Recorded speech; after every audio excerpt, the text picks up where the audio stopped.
Hello प्यारे विद्यार्थियों, समा अकेडमी के यूट्यूब चैनल पर आपका हार्दिक स्वागत है। आई होप कि आप सभी स्वस्थ होंगे, मस्त होंगे। आज हम बात कर रहे हैं वर्कशीट नंबर 65 की, यानी जानेंगे 65 के सॉल्यूशन अपने को किस तरीके से करने हैं। इस वीडियो में अपन दो वर्कशीट को करेंगे, 65 और 66 को, तो वीडियो को एंड तक जरूर देखें। अगर आपने अभी तक चैनल को सब्सक्राइब नहीं किया तो प्लीज चैनल को सब्सक्राइब जरूर करें। शुरुआत करते हैं। Competency, right simple sentences on topic. आपको सिंपल सेंटेंसेज बनाने हैं इस टॉपिक पे जो टॉपिक दे रखा है। सिचुएशन यूजिंग अप्रोप्रिएट पंक्चुएशन, और अपने को यानी सही पंक्चुएशन जो मार्क्स होते हैं उनका यूज करते हुए। Write 10 sentences about the mid day meal in your school. आपके स्कूल में मिड डे मील चलता है, उस पर अपने को कुछ सेंटेंसेज लिखने हैं। यानी आप सभी, यानी वहाँ पे मिड डे मील यानी लंच के टाइम आप खाते हैं सभी, तो उसी पे अपने को लिखना है। जैसे the state government is all set to serve cooked mid day meal in half time. यानी स्टेट गवर्नमेंट के द्वारा यानी ये शुरू किया गया, यानी सर्व किया जाता है, हमें पका हुआ यानी भोजन दिया जाता है रेस्ट के टाइम में, यानी जो हाफ टाइम होता है। The government aided schools and madrasas are providing a one time free meal to children during recess. यानी गवर्नमेंट के द्वारा यानी ये सुविधा अपने को प्रोवाइड करवाई गई है कि हमें एक टाइम का खाना यानी एक टाइम का जो भोजन है वो स्कूलों में और मदरसों के अंदर क्या दिया जाता है, यानी गवर्नमेंट के द्वारा चलाया जा रहा एक अभियान है जो 1995 में 1995 में शुरू हुआ था। It has been reported that midday meals have led to improved nutritional status, reduced stunning and wasting and increased school attendance। तो ये जो शुरू किया गया था इसका मुख्य कारण ये था कि जो न्यूट्रिशनल होते हैं वो क्या हो जाए, अपने इम्प्रूव हो जाए, और इससे जो किस मतलब कोई कुपोषण के शिकार होते हैं वो भी दूर हो जाए, और इसे जो स्कूल की अटेंडेंस है यानी उपस्थिति में क्या भी हो, बढ़ोतरी हो, ताकि बच्चों को स्कूल भेजे कि वहाँ पे खाना वगैरह मिलता है इसलिए।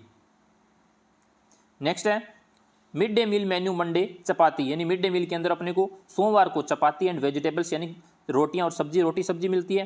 ट्यूसडे राइस एंड दाल यानी चावल और दाल चावल मिलते हैं। वेडनेसडे चपाती विद दाल यानी चपाती और दाल मिलती है। थर्सडे को khichdi with vegetables and rice. Friday again, और उसके बाद में अपने को यानी थर्सडे को खिचड़ी और वेजिटेबल्स मिलती है एंड राइस और चावल, और फ्राइडे को अगेन चपाती एंड दाल मिलती है, and Saturday chapati and mix vegetable, और शनिवार को हमें यानी चपाती और मिक्स सब्जी मिलती है। Mid day meal weekly seasonable fruit provided, और सप्ताह में एक दिन यानी फ्रूट प्रोवाइड करवाया जाता है मिड डे मील के द्वारा।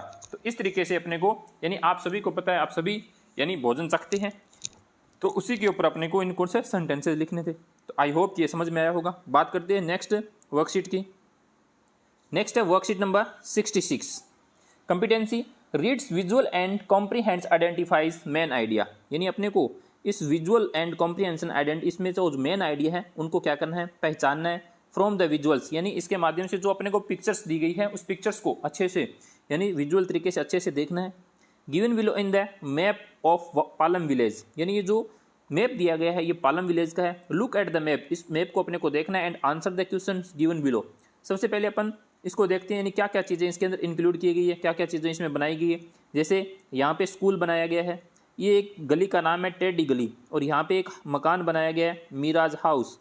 उसके बाद में ये है साहिल का हाउस है, ये यहाँ पे हॉस्पिटल बनाया गया है, ये जसप्रीत हाउस का है, जसप्रीत का हाउस है, और यहाँ पे है पार्क, और ये है पंचायत भवन है, और ये यहाँ पे बैंक है। तो इस तरीके से अपन ने इसका ओवरव्यू ले लिया। अब अपन देखते हैं इनके आंसर किस तरीके से देने हैं। जैसे पहला दे रखा है whose house is near Tedhi Gali. अब आपको इस पिक्चर में देखना है कि टेडी गली कहाँ पे है। तो टेडी गली देखो, ये देखो ये रही टेडी गली, यानी ये है टेडी गली है यहाँ पे। अब पूछ रहा है कि टेडी गली के पास में किसका मकान है, तो टेडी गली के पास में किसका मकान है, ये मकान है मीराज हाउस। तो अपने को लिखना है Meera Bai's house is near Tedhi Gali, तो यानी उसका मकान टेडी गली के पास है, तो वो लिखना है। उसके बाद नेक्स्ट है whose house is nearest at the park. यानी पार्क के पास में किसका घर है, ये आपको सीधे नहीं देखना, आपको इस पिक्चर में देखना है कि पार्क के पास किसका घर पड़ता है। तो ये है पार्क, और पार्क के पास घर पड़ता है जसप्रीत का।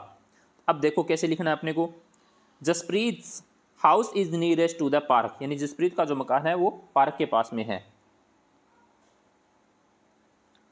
नेक्स्ट है how many trees can you see in Palam village. अब आपको इनमें काउंट करने हैं कितने ट्रीज हैं, तो अपन काउंट करेंगे तो हो जाएंगे 10 ट्रीज इन पालम विलेज, यानी 10 पेड़ हैं। आप काउंट करके देख सकते हैं, आपको अच्छे से दिखाई देंगे। देखो 1 2 3 4 5 6 7 8 9 और एक यहाँ पे ये रहा 10।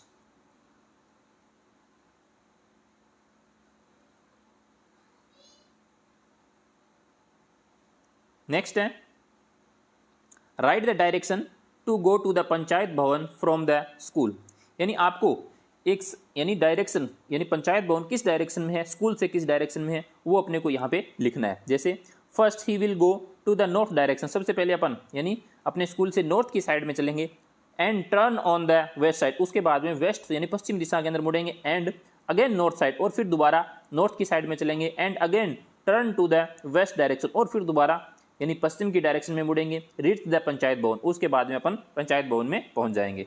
इस तरीके से अपने को यानी वर्कशीट 65 एंड 66 को इस तरीके से अपने को फिल करना है। आई होप कि आपको अच्छे से समझ में आया होगा। Thank you.